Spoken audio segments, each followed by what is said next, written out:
तो चलिए आज हम एनएसए सॉल्व कर रहे हैं क्लास 5 का। और हम करने वाले हैं आज चैप्टर, इसमें ह्यूमन बॉडी एंड हेल्थ के ऊपर से रिलेटेड चैप्टर है इसमें। और इसमें कुछ पॉइंट्स दिए हुए हैं जिससे रिलेटेड हमें क्वेश्चन पूछा गया है, जैसे कि skeleton, muscular and nervous system के बारे में हो गया, फूड एंड न्यूट्रिशन के बारे में हो गया, कम्युनिकेबल डिजीज़ और उनके प्रिवेंशंस के बारे में हो गया, सेफ्टी एंड फर्स्ट एड के बारे में है, deficiency disease and exercise and the rest. तो चलिए हम one by one question solve करते हैं, और इससे रिलेटेड अगर आपको कोई डाउट है तो आप मुझे कमेंट सेक्शन में लिख सकते हैं। और अगर आप चैनल में नए हैं तो चैनल को सब्सक्राइब करना बिल्कुल ना भूलिए, और अपने फ्रेंड्स के साथ शेयर कीजिए ताकि उनको भी ये इतनी हेल्पफुल हो सके। तो चलिए हम चैप्टर स्टार्ट करते हैं। तो पहला क्वेश्चन जो है वहाँ यहाँ पे लिखा हुआ है, select the incorrect statement out of the following. तो इसमें से जो इनकरेक्ट स्टेटमेंट है हमें उसे पॉइंट आउट करना है। ओके, तो पहला क्वेश्चन है, spice are obtain from plant. तो ये राइट है कि हमें स्पाइसेस जो है वो प्लांट से ही मिलते हैं। Eating less amount of fibre rich food can lead to the constipation. सही है, अगर आप फाइबर से रिलेटेड कम खाएंगे, मतलब कम न्यूट्रिशंस लेंगे, तो आपको क्या हो जाएगा, it can lead to the constipations. Skull has no joint and encloses the brain. तो स्कल में जॉइंट्स नहीं होते, ऑफकोर्स जॉइंट्स होते हैं, but it is not a movable. Okay, तो this will be the answer, option number C. चौथा भी पढ़ लेते हैं, night blindness is caused by the deficiency of vitamin A. So this is the correct night. अब question number 2 पढ़ लेते हैं। In case of a fracture which of the following should be done. अगर आपको फ्रैक्चर हो जाता है, कहीं आपकी बोन टूट जाते हैं, तो आपको क्या करना चाहिए? Cover the patient with any cloth, preferably with the woollen cloth. No, this is wrong. Do not cover the do not move the fractured part and tie the splint around it. Okay, so this is the correct one. Make the patient lie down in a sunny place. तो क्या उन्हें धूप में सुला देना चाहिए? No, this is also wrong. Give hot tea or coffee to the patient. नहीं, उनको ट्रीटमेंट की ज़रूरत है, ना ही चाय और ना ही कॉफ़ी की ज़रूरत है। तो आंसर होगा नंबर बी। आप जो फ्रैक्चर पार्ट है उसे बिना हिलाए आपको जल्दी से जल्दी उन्हें मेडिकेशन देनी चाहिए। तो वो आप कैसे कर सकते हैं? एक पिलो ले सकते हैं और पिलो की हेल्प से उन्हें उस पोर्शन को उसमें रेस्ट करने के लिए लगा सकते हैं जब तक फर्स्ट एड नहीं आ जाता है। क्वेश्चन नंबर 3 है, nerves carry message from the sense organ to the brain or spinal cord only, while dash nerves carry message from the brain or the spinal cord to the organ only. तो mixed nerve carry the message होगा, या motor nerves होगा, या sensory nerve होगा, या फिर motor nerve होगा। तो इसका करेक्ट आंसर है सेंसरी। सेंसरी जो है, जाहिर सी बात है, आपके मोबाइल में सेंसर मिलता है तब जाके आपका मोबाइल को पता चलता है कि हाँ अब हमें मतलब लॉक जो है वो खुलने वाला है। तो उन्हें अगर जब सेंसर काम करता है तभी इंफॉर्मेशन जाता है मोबाइल के अंदर, और तभी आपका मोबाइल जो है वो अनलॉक होता है। तो उसी तरीके से सेंसरी नर्व जो होती है वो मैसेज कैरी करती है सेंस ऑर्गन में टू द ब्रेन और the spinal cord. Okay, and the motor nerve जो होते हैं वो कैरी करते हैं मैसेज फ्रॉम द ब्रेन और spinal cord to the organs only. Okay, so answer will be number C. Question number 4 पढ़ लेते हैं, आइडेंटिफाई द पार्ट लेबल्ड। यहाँ पे जो पार्ट लेबल किया गया है PQRS in the figure and select the correct. तो नंबर पी कौन सा?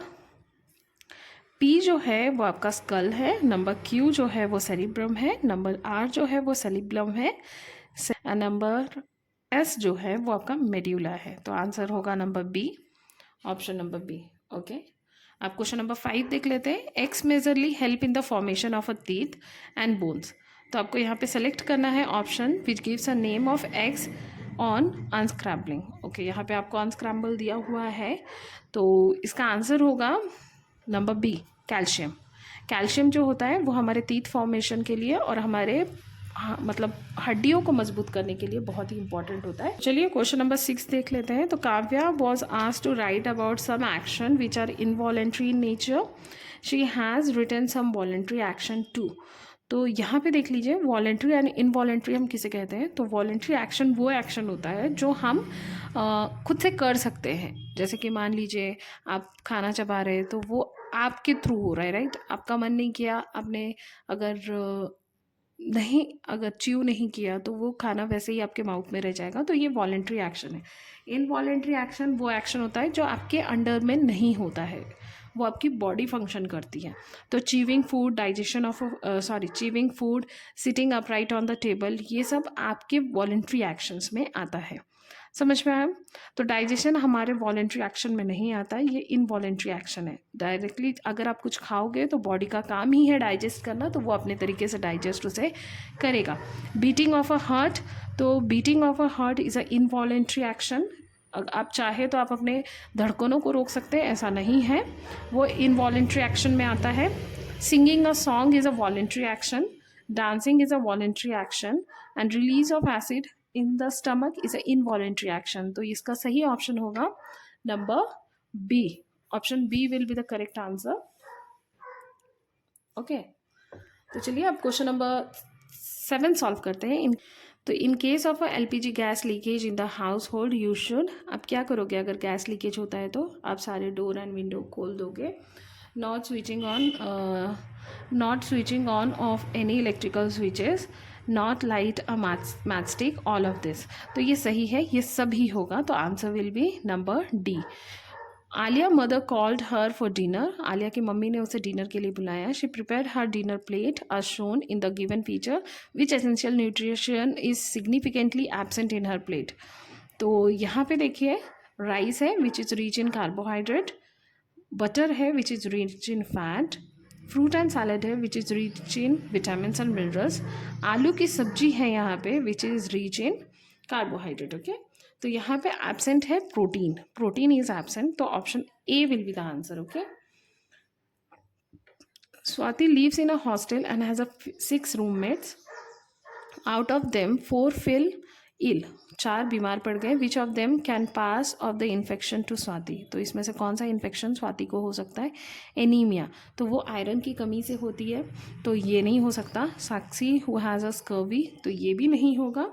Neha who develop a dust allergy, dust allergy एक से दूसरे को नहीं जाती है, अगर उसे कोल्ड एंड कफ होता तो वो बहुत जल्दी ट्रांसमिट हो जाता। It is a non communicable disease. Ritika who has a cold, तो हाँ, सर्दी जो है वो एक से दूसरे को हो सकती है, तो option D will be the answer. Kunal, a student of a class 5, has bow legs. He is suffering from a pain in the bone of arms and legs and muscular cramp occur regularly in him. Select the disease he is suffering from and its causes। तो कुणाल जो है वो एक student है class 5 का, और उसके जो पैर, घुटने हैं, उसके जो बोन्स है, ये सब बहुत दुखते हैं, जॉइंट्स जिसे कहते हैं। मस्क्यूलर क्रैम्प होती है उसे, मसल्स में क्रैम्प आते हैं रेगुलरली। तो हमें डिजीज़ को सेलेक्ट करना है, which will be the answer. Rickets है, एनीमिया है, स्कर्वी है और बेरी है। बेरी आंखों का प्रॉब्लम है, स्कर्वी भी नहीं है, एनीमिया आयरन की कमी से होता है, तो इसका सही आंसर होगा rickets. रिकेट deficiency of vitamin D की वजह से ये होता है। तो अगर आप नेचुरल विटामिन डी लेना चाहिए तो आपको सुबह की धूप ज़रूर लेनी चाहिए, उससे आपको नेचुरली विटामिन डी मिलता है। We should exercise yoga daily because it, yoga क्यों करना चाहिए हमें रोज़? वो हमें मसल्स को स्ट्रेंथ करता है, इंक्रीज स्टेमिना, हमारी स्टेमिना भी बढ़ाता है, इम्प्रूव कॉन्सेंट्रेशन, पढ़ाई में भी मन लगता है, कॉन्सेंट्रेशन, कोई भी काम में कॉन्सेंट्रेशन कर पाते हैं, एंड ऑल ऑफ दिस। तो answer will be all of this. Okay, question number 12 देख लेते हैं। क्वेश्चन नंबर 12 है, in our diet we should have different nutrition, हमारे डाइट में अलग अलग न्यूट्रिशन होनी चाहिए सफिशिएंट अमाउंट में। Select the option that gives a correct order of amount of different nutrition required by our body. तो इसमें से कौन सा ऑप्शन सही होगा? Carbohydrate, protein, fat, mineral, carbohydrate, protein, fat, mineral. Okay, तो आपको ये देखना है कि इसे किस तरीके से अरेंज किया गया है। तो कार्बोहाइड्रेट से कम होना चाहिए प्रोटीन, प्रोटीन से कम होना चाहिए फैट, फैट से कम होना चाहिए मिनरल्स, तो option B will be the correct answer. Study the given flow chart and identify PQRS। तो PQRS को आपको आइडेंटिफाई करना है। पार्ट ऑफ अ ईयर, तो यहाँ पे देखिए, has chain of 3 bones, main site of hearing, no, light enter the lens of the eye through it. तो सही होगा प्यूपिल, फिर होगा मिडिल एयर, फिर होगा इनर एयर, फिर होगा आउटर ईयर। तो option C will be the correct answer. Okay, यहाँ पे देखिए क्वेश्चन नंबर 14 दिया हुआ है। Refer to the given figure, and select the correct statement. तो मसल्स पी को हम क्या कहेंगे एंड मसल्स क्यू को हम क्या कहेंगे, ओके। तो when a muscles P and Q relax arm moves down, no. When muscles P and Q contract, contract मतलब जब एक पास लेके आते हैं एक दूसरे के, arms move up. Muscles P contract and muscles Q relax, the arm moves up, no. When muscles P relax, जब मसल्स पी रिलैक्स करेगा तो मसल्स क्यू कॉन्ट्रैक्ट हो जाएगा, the arms move up. This will be the correct answer, option number D, okay. तो चलिए question number 15 देख लेते हैं। What is given in the question number 15? Select the group of disease that spread by the same means or have the same cause. जो same means और same cause से ही होते हैं, goitre, anaemia, influenza, dengue, chikungunya, night blindness, cholera, typhoid, diarrhoea, beriberi, malaria and plague. जी नहीं, goitre iodine की कमी से होता है और ये आयरन की कमी से होता है। डेंगू मॉस्किटोज़ की वजह से होता है और ये विटामिन की कमी की वजह से होता है। कॉलेरा, टाइफाइड और डायरिया ये तीनों पानी से गलत खाना, मतलब अगर आप कॉन्टेमिनेटेड वाटर और फूड खाओगे तो आपको ये तीनों बीमारी हो सकती है। बेरी भी नहीं, और मलेरिया मच्छरों से होती है। तो आपको करेक्ट आंसर है option number C, okay. Refer to the given figure and select the correct option regarding X से रिलेटेड सेलेक्ट, आपको इसको इंफॉर्मेशन देना है। This type of joint show no movement at all, this type of joint is also present in our elbow, no. Skull में जितने भी joints होते हैं वो इमूवेबल है, इसे याद रखिएगा।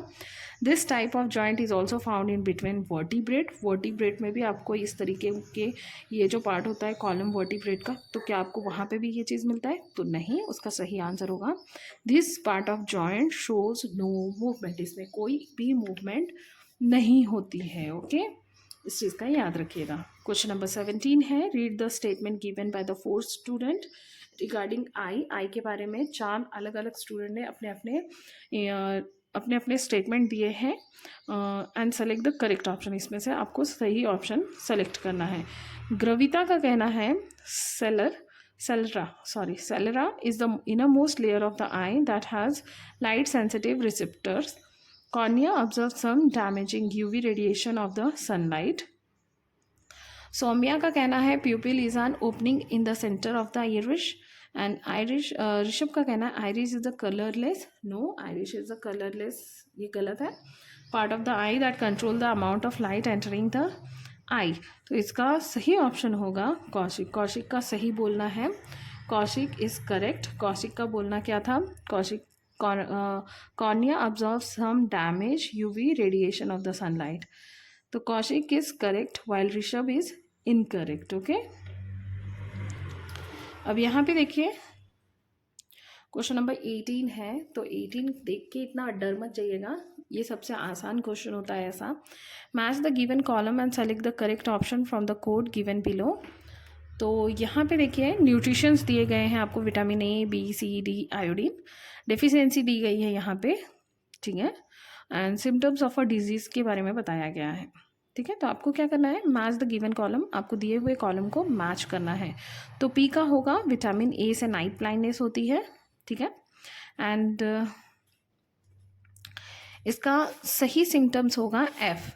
इससे क्या होगा, पेशेंट जो है वो patient can not see in a dim light, patient को डीम लाइट में नहीं दिखाई देगा, मतलब प्रॉब्लम होगी देखने में, ठीक है। विटामिन बी जो है, विटामिन बी का होगा बेरी, विटामिन बी की कमी से बेरी होता है।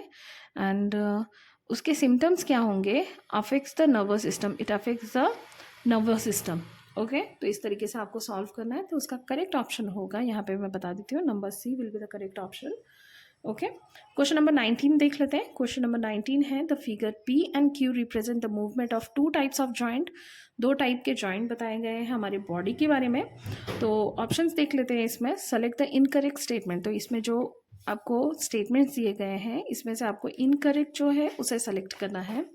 About the joint represent, joint P is found, joint P जो है ये आप फाउंड करेंगे first 2 vertebrate of the backbone, sorry this is incorrect, okay. और हमें कहा गया है select the incorrect statement. Joint Q जो है वो आप found between the bones of the wrist and the ankle, this is correct. Joint P allows movement in the direction off shoulder joint, this is also correct, all of this. तो option will be answer A, option will be the correct answer. Okay, it will be the incorrect statement, ये incorrect statement है but ये आपका answer है। अब last देख लेते हैं, लास्ट क्वेश्चन।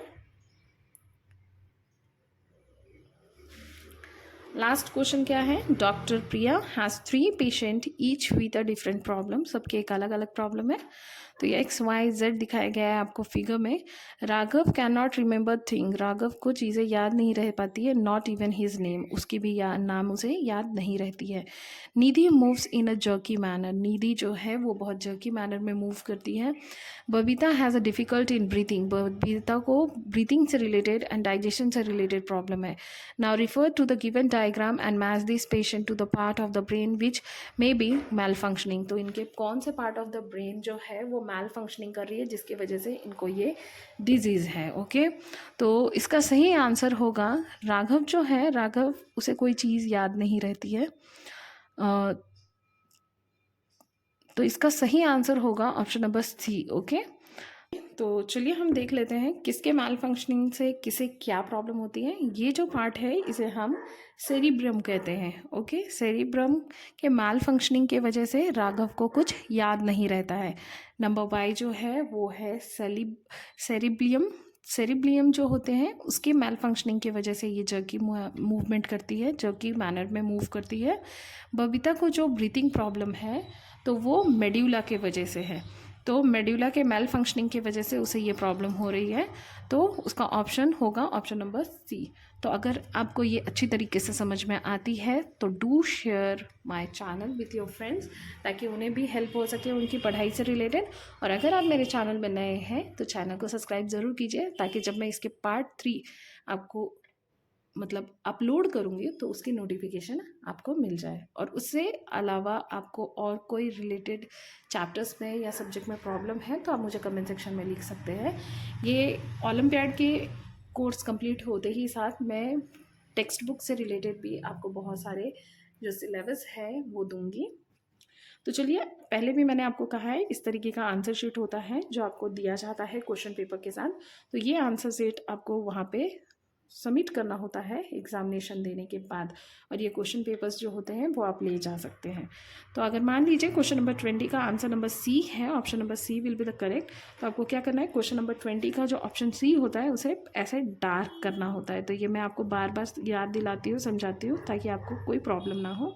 तो इस तरीके से आपको मेंटेन करना होता है। होप आपको ये समझ में आया हो। तब तक के लिए बाय।